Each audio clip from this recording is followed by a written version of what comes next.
Hello everyone, today I'm going to show you how to use Pushcut for time management.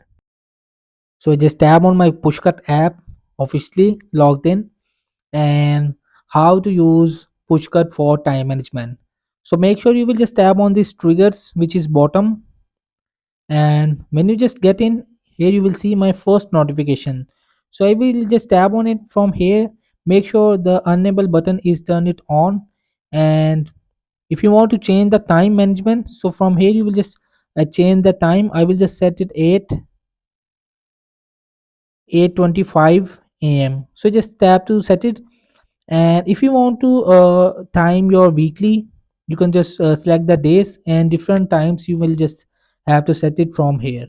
And if you set for monthly, so you can also set it for him.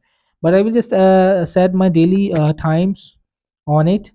And if you just add your location, so you will just select your location and just give them command that when arriving or when leaving.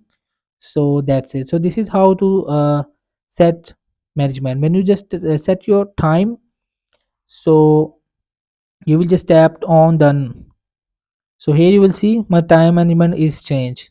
Hope this video helped you. Please don't forget to like and subscribe and get notified for more videos.